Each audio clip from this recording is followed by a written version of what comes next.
Of course, we recognize that the Monroe Doctrine is controversial in many quarters, but it's also often misunderstood. We associate our efforts with what we might think of as the Monroe Doctrine properly understood. This properly understood Monroe Doctrine is not the distorted version. Rather, it is precisely about empowering, enabling, and supporting the independence, security, and prosperity of the Latin American and Caribbean nations. This is critical to what makes our approach different. This is like practically speaking, this is colonialism by another name. But it's opt-in colonialism. This is critical to what makes our approach different. In that vein, our contention is that the United States' enlightened self-interest in the Western Hemisphere is not exploitation, subordination, or dependency.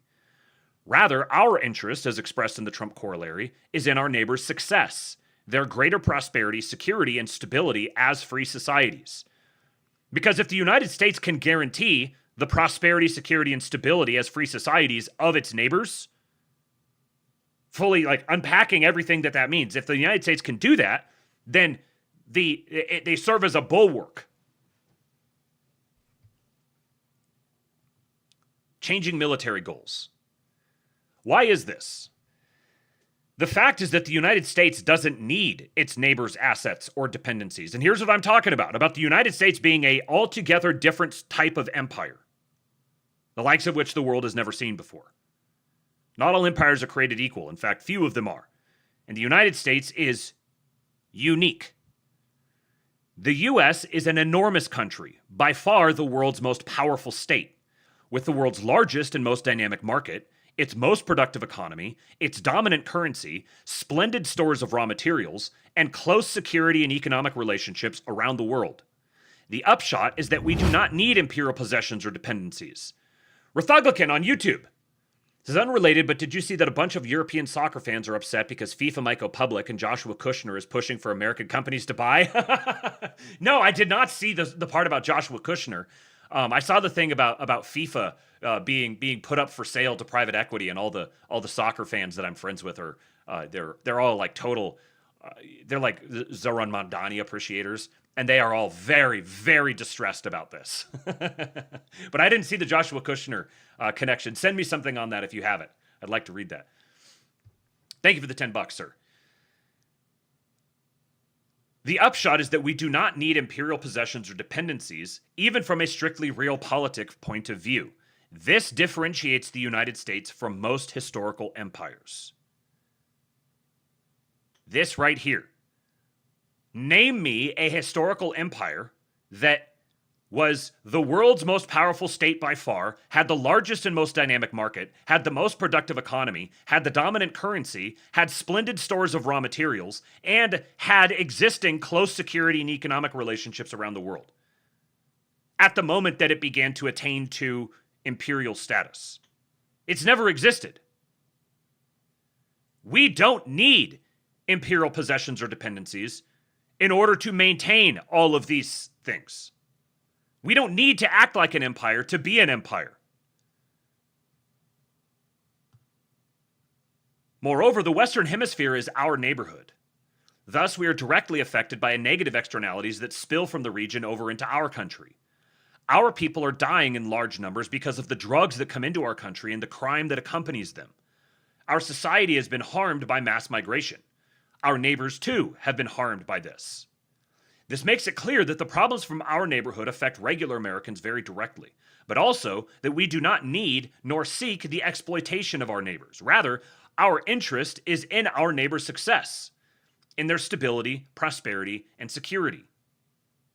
That is, regular Americans will most benefit when their hemispheric neighbors are prospering and secure, in complement to our own prosperity and security, because those would be countries that no longer need to export the ills that have afflicted us all in recent decades. This is Trumpian America First. This is what it means to employ America First at the policy level. If all the hemispheric neighbors are prospering and secure, while we're prospering and secure, then they don't need to export terrorism and drugs and run guns and all of that into our nations. the more prosperous and secure they become, the less surface area there is for adversaries to attack and intrude into the United States, using them as proxies. Bukele is like the model of this. Now, this has been said before, but usually by those promising a kind of Peace Corps vision of American policy toward Latin America, or a root causes vision of spending your way out of bad policies. Those policies failed in significant part because they framed our neighbors as dependent. We offer a more realistic and empowering option. In other words, the Peace Corps vision of American policy toward Latin America, or a root causes vision of spending your way out of bad policy, these are the feminine attempts at solving this problem. And like every feminine attempt at solving a problem, it makes a child out of someone. Those policies failed in significant part because they framed our neighbors as dependent. If you frame them as dependent, they are going to act as dependents, which means they're going to be up for sale. They're going to be up for adoption. But if you frame them as dependent and you establish a close personal relationship that's mutually beneficial with them, and you elevate them by providing them opportunities and protection, and by gating access to the opportunities they're getting from everyone else, giving them premier opportunities because they're in your neighborhood, this is inducing buy-in. This isn't this isn't longhouse foreign policy. Our approach does not juxtapose defense against development like the visions of the past. That is not an interesting comparison. Defense is different from development. Because like defense is like guns and it's like icky and mean and stuff. But development is all like nice and like fairies and rainbows and lollipops and stuff. Rather, it recognizes the verity that security is a basic prerequisite for national development. Security is a basic prerequisite for national development. So if we want to develop our nation must be secure. We must close the border. We must protect our markets. And likewise, for other nations in our hemisphere that we are inducing into development, this must be done in collaboration with defense to maintain their security. To this end, our government is not only offering opportunities for market collaboration and diplomatic engagements, we are also reorienting our military and our security apparatus in the region to help enable partners to bring greater security and stability to their countries and, ultimately, development to our neighborhood through an interests-based approach.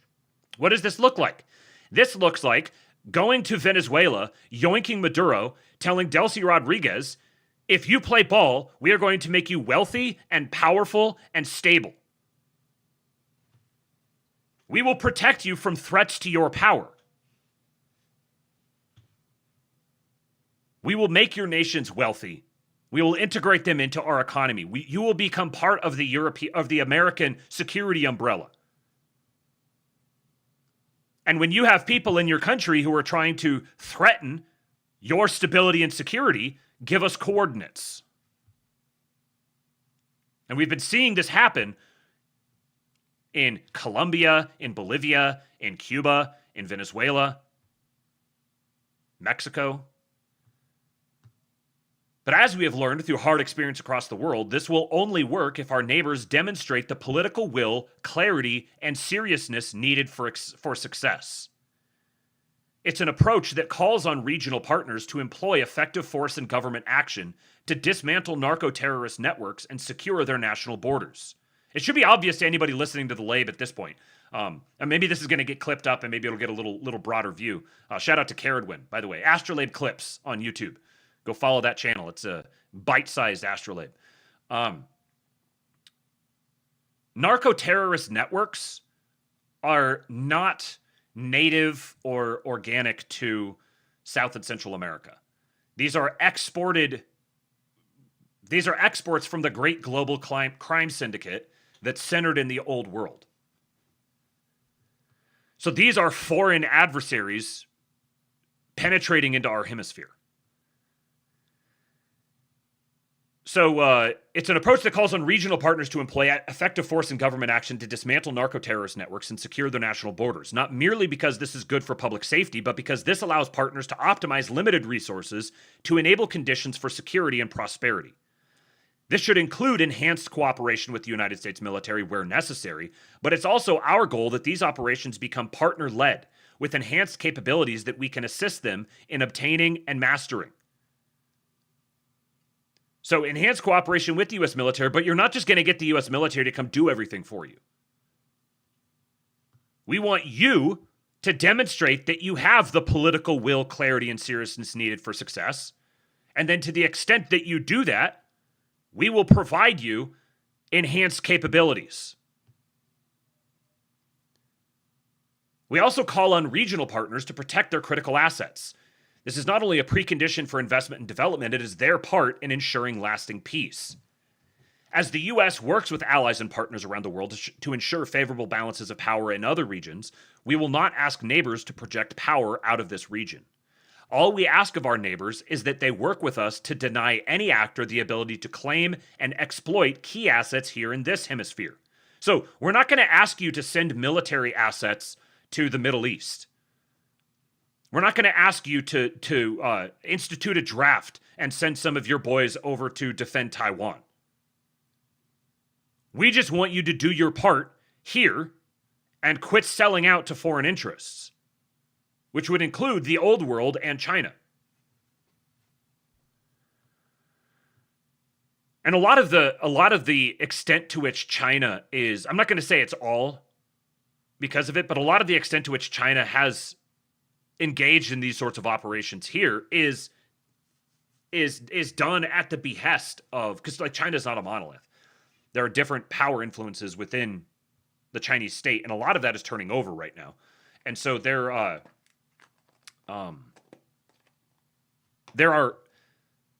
factions within China, just like there's factions within Iran. There's factions within China who are don't want to have to try to manage stuff in South and Central America, and they don't want to be constantly pissing off America. Like they would prefer to just be able to cooperate and get along. But also, given the trajectory that America has had under people like Obama and Biden, you might say, as a matter of protecting our own interests, we need to make sure that we control some key American states, like California, or that we have a foothold in Canada to protect our interests.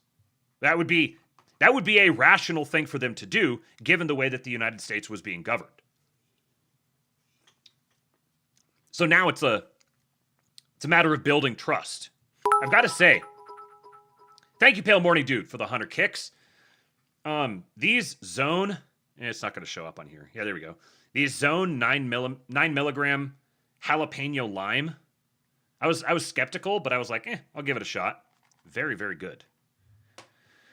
Give me just a second here to update the tip goal.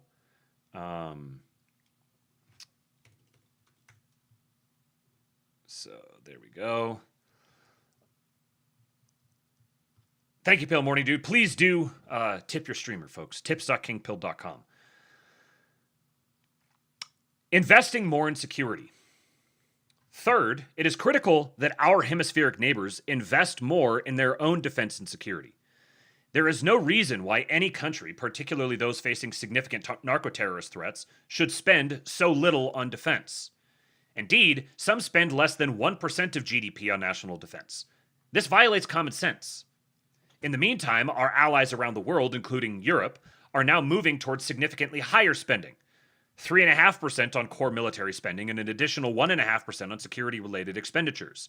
This is the Trump Corollary to the Monroe Doctrine in the defense realm, and we contend that it offers a powerful model for hemispheric defense and prosperity. It's a realistic approach based on the alignment of our reasonably conceived interests with that of our neighbors and the resolve to pursue them. Just over a decade ago, a U.S. Secretary of State declared proudly that the Monroe Doctrine was over. What this approach meant in practice was American neglect of the real challenges of our neighborhood and of our homeland defense. Believe the U.S. Secretary of State he's referring to was Hillary Clinton. The result was not a strong hemisphere with stronger nations. It was, in fact, the opposite. So the declaration that the Monroe Doctrine was over meant in practice American neglect of the real challenges of our neighborhood and of our own homeland defense. Under President Trump's leadership and with the Trump Corollary to the Monroe Doctrine, we are taking a different and better approach, not only for Americans, but also for our neighbors. We want strong, reliable, and effective partners, not feeble and dependent ones. Together, we have a path to make this a reality. Let us take it together.